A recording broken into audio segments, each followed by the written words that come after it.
Siksik sa mga bagong balita. Brigada Balita Nationwide. Brigada Balita Nationwide. Brigada Balita. Headlines.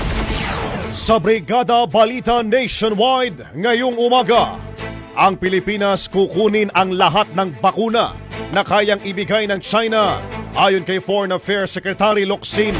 Customs sa Ninoy Aquino International Airport puspusan ang paghahanda para sa pagdating ng mga COVID-19 vaccine sa bansa. Kontrobersya sa Sinovac vaccine posibleng hindi naging issue sa Indonesia dahil sa maayos na communication plan ayon kay Vice President Robredo. Senator Bongo binalaan ang mga taong nagsasamantala sa kapwa ngayong panahon ng pandemya. Ang Commission on Human Rights hinimok naman ng gobyerno na tiyakin ang equal access sa COVID-19 vaccines. Philippine Red Cross ipapasa ang resulta ng pilot study nito sa COVID-19 sa live test ngayong Lunes. AFP Chief General Gilbert Gapay iniutos sa lahat ng military commanders na pulbusin ang 54 na natitirang guerrilla fronts ng New People's Army. At military honors ginawad sa 4 na airmen na nasawi sa helicopter crash. Siksik sa mga bagong balita. Brigada Balita Nationwide. Magandang umaga Pilipinas, Metro at Mega Manila, Luzon, Visayas, Mindanao at sa buong mundo via live stream sa www.brigada.ph. Mula dito sa National Headquarters sa Makati City, ito ang Brigada Balita Nationwide sa umaga. Brigada Balita sa umaga. Pinakasariwa, pinakabagong mga balitang hatid ng buong puwersa ng Brigada News FM Philippines. Kasamang lakas ng Drive Max Plus Herbal Capsule. At resistensya ng Power Cells Herbal Capsule. Araw po ng Lunes mga kabrigada, January 18, 2021. At kami po ang inyong mga lingkod, Brigada Glenn Parungaw. At Brigada Leo Navarro Malikden. Brigada Balita. Mga kabrigada, binigyan din ni Foreign Affairs Secretary Teodoro Locsin Jr. na tatanggapin ng Pilipinas ang lahat ng mga bakuna na kayang ibigay ng China. Matapos sabihin ng Beijing na mas malakas ang appeal ng mga bakuna nito sa mayorya ng mga bansa lalo na sa developing countries. Ayon kay Locsin, layon ho ng gobyerno ang pagtanggap ng mga bakuna bilang galing ho sa China na tiyakin na magkakaroon ng sapat na supply ang bansa para ho sa lahat ng mga mamamayan. Kung maalala, ay sinabi ho ni Chinese Foreign Ministry spokesman Zhao Lijian na mas malakas ang appeal ng Chinese COVID-19 vaccines dahil hindi na nito kailangan ng ultra-low temperature para ho sa storage at shipment.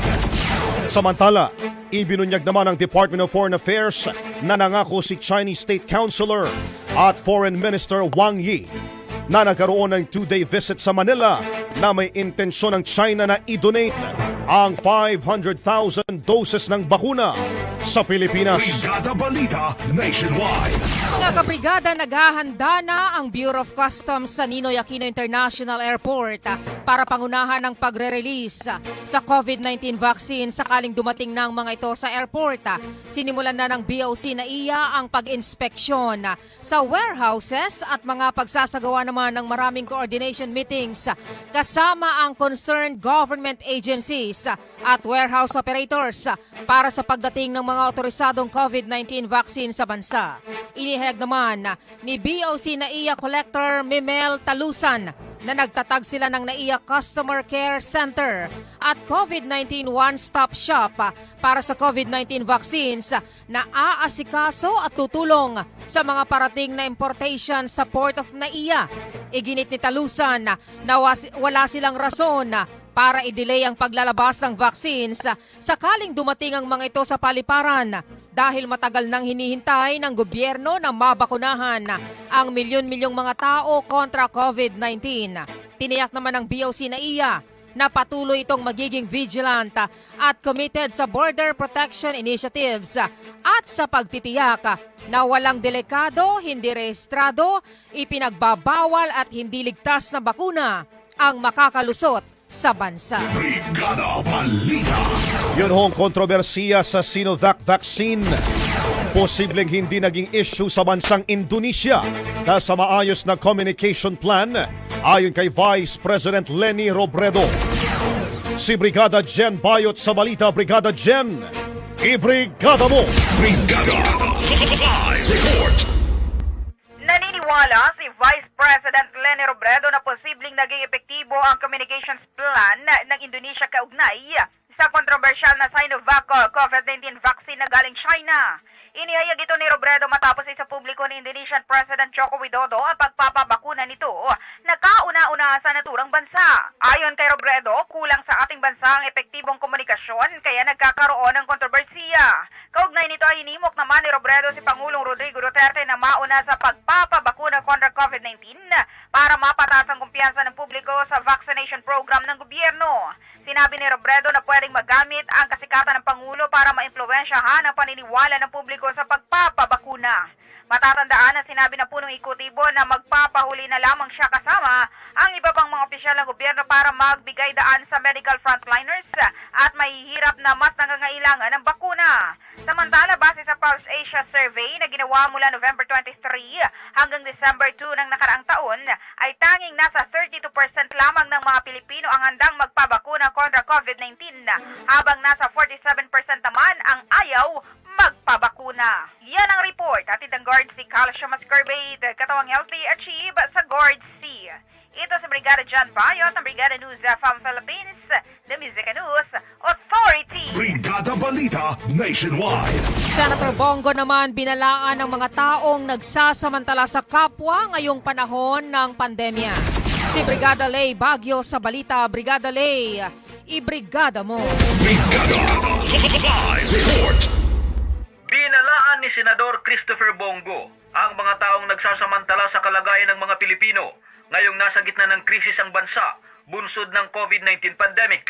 Ayon kay Go, sa halip na magsamantala, dapat maging bahagi na lamang ito ng solusyon para matugunan ang public health issue. Sinabi ng senador na naghihirap na nga ang taong bayan ay nakuha pa ng ilan naman lamang sa kanilang kapwa. Dahil dito, ipinanukala ni Go sa Senado na magpasa ng batas na magbibigay parusa sa mga magsasamantala at mga nagpapakalat ng mga fake news ngayong pandemic. Dapat umano sa ganitong mga tao ay unang maturukan ng injection, subalit hindi COVID-19 vaccine, bagkos ay lethal injection. Binigyan din naman ni Go na kailangang maibalik ang tiwala ng taong bayan sa bakuna dahil isa itong mahalagang hakbang para sa national recovery. Yan ang report, katuwang ang Nutri-Cleanse Herbal Capsule, Linis Chan, Sexy Chan. Para sa Brigada Balita Nationwide sa umaga, ito si Brigada Lay Baguio ng Brigada News FM, the Music and News Authority. Brigada Balita. Ang Commission on Human Rights naman hinimok po ang gobyerno na tiyakin ang equal access sa COVID-19 vaccines. Si Brigada Ernie Napukaw sa detalye. Brigada Ernie, ibrigada mo! Brigada Live Report.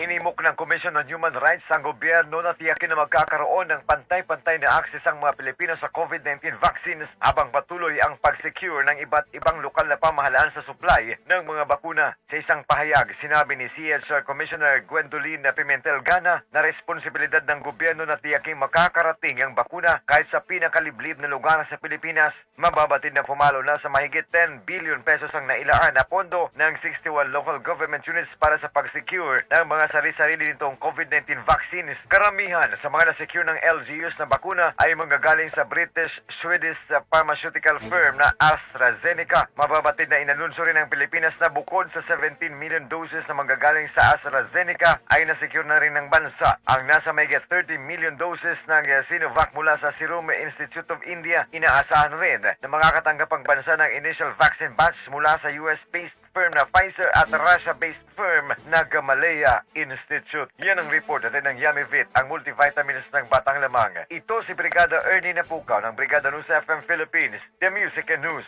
Authority. Brigada Balita. Ang Philippine Red Cross naman ipapasa ang resulta ng pilot study nito sa COVID-19 sa live test ngayong araw. Si Brigada Maricar Sargan sa balita. Brigada Maricar, ibrigada mo. Brigada Live Report.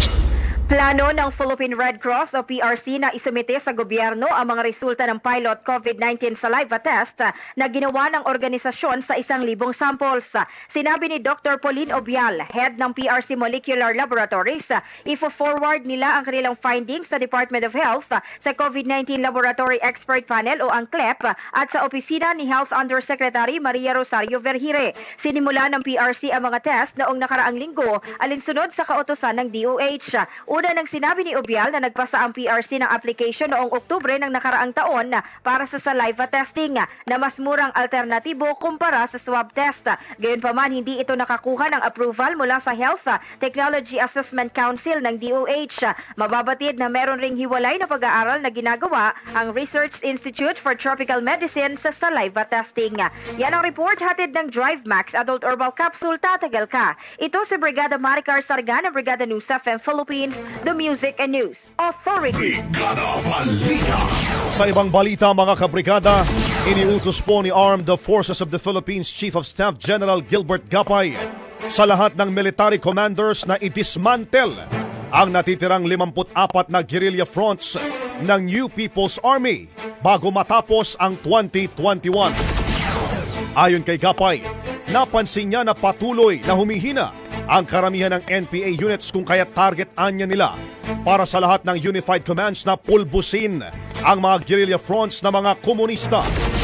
Kasabay nito ay sinabi ho ng opisyal na nasa 22 fronts na ang tuluyan ng napulbos ng militar.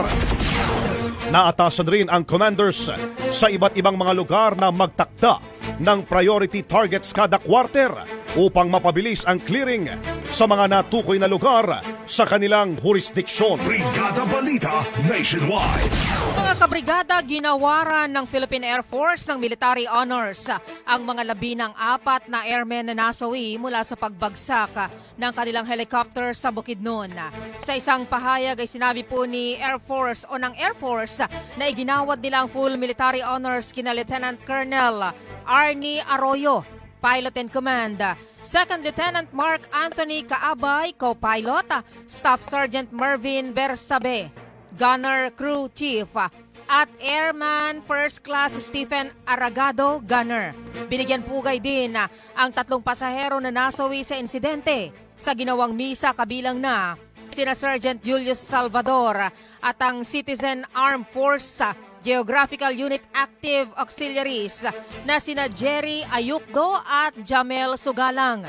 Mababatid mga kabrigada na ibinyahin na ang mga 14 na nasawi papuntang Cebu City, habang ang iba naman ay naiuwi na sa kanilang mga tahanan sa Malaybalay City, Bukidnon. Matatandaan na sinabi ng mga otoridad na nasa gitna ng resupply mission ang naturang helicopter nang bigla itong bumagsak dahil sa engine trouble. Brigada Balita. Brigada Worldwide COVID-19 News Update. Brigada Worldwide COVID-19 News Update. Mga kabrigada, pumalo na po sa mahigit 94.8 million ang bilang ng mga nagpositibo sa COVID-19 sa buong mundo. Base po ito sa datos ng Johns Hopkins University. Kasama ho sa tala ng institusyon ang nasa mahigit 2 million na nasawi at mahigit 52.2 million na gumaling mula ho sa COVID-19. Makikita naman sa listahan ng universidad ang pangunguna pa rin ng Estados Unidos sa dami ho ng COVID-19 cases matapos itong umabot sa mahigit 23.8 million.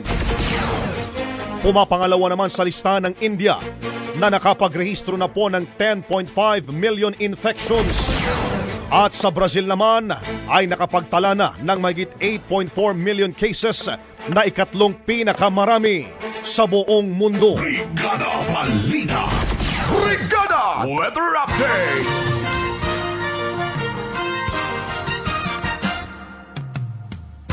Kabrigada, mababa po ang tsansa na maging isang ganap na bagyo ang low pressure area na patuloy na binabantayan ng Pag-asa malapit sa Mindanao.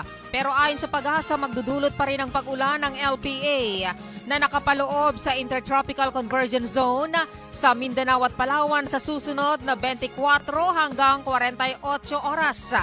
Huling namataan ng LPA sa layong 100 km southwest ng Cotabato City. Tail end of frontal system naman ang patuloy na nakakaapekto sa eastern section ng southern Luzon, habang northeast monsoon naman ang umiiral sa natitirang bahagi ng Luzon. Sinabi ng Weather Bureau na dahil sa epekto ng LPA at ITCZ ay bubuhos naman ang kalat-kalat na pag-ulan na may kasamang pagkulog at pagkidlat sa Palawan, Visayas at Mindanao. Makakaranas din po ng kalat-kalat na pag-ulan na may kasamang pagkulog at pagkidlat ang Bicol Region, Quezon Province at ang natitirang bahagi ng Mimaropa dahil pa rin sa tail end of a frontal system. Para naman sa Metro Manila, Cagayan Valley, Apayao, Kalinga, Mountain Province, Ifugao, Aurora at sa nalalabing bahagi ng Calabarzon ay asahan na ang maulap na papawirin na may kasamang pag-ulan. Brigada Balita. Para naman sa ating foreign exchange rate update ngayong umaga ng Lunes. Sa palitan po ng piso kontra US dollar 48.05. Sa Canadian dollar 37.73. Singaporean dollar 36.13. Sa British pound 65.34. Bahrain dinar 127.74. Saudi Riyal 12.81. Sa Euro 58.07. Sa Chinese Yuan mga kabrigada 7.41. At sa Japanese Yen sa 46 centavos. Siksik sa mga bagong balita. Brigada Balita Nationwide. Ang galaw nyo man ay mabilisan. Sa mga bagong balita, hindi ka mapag-iiwanan. Brigada Balita Nationwide. Sa umaga, Brigada Balita Nationwide. At mga kabrigada sa buong bansa, inyo pong napakinggan ang Brigada Balita Nationwide sa umaga. Mga trending na balitang kinalap ng Brigada News FM Philippines, katuwang ang Drive Max Plus, Power Cells, NutriCleanse, Guard C, Fast Relax, Curamed, Panamed, Drive Max Coffee at ang Yummy Bean. Available po sa lahat ng branches ng Watson, South Star, The Generics Pharmacy, Rose Pharmacy, at Brigada Pharmacies nationwide. Para sa Brigada News FM ng Brigada Mass Media Corporation, the biggest marketing media company in the country. Kami po ang inyong mga naging lingkod, Brigada Leo Navarro Malikden. At Brigada Glenn Parungaw, maraming salamat po sa inyong pakikinig. At mula dito sa National Headquarters sa Makati City, ito ang Brigada News FM, the Music and News Authority. Brigada Balita Nationwide.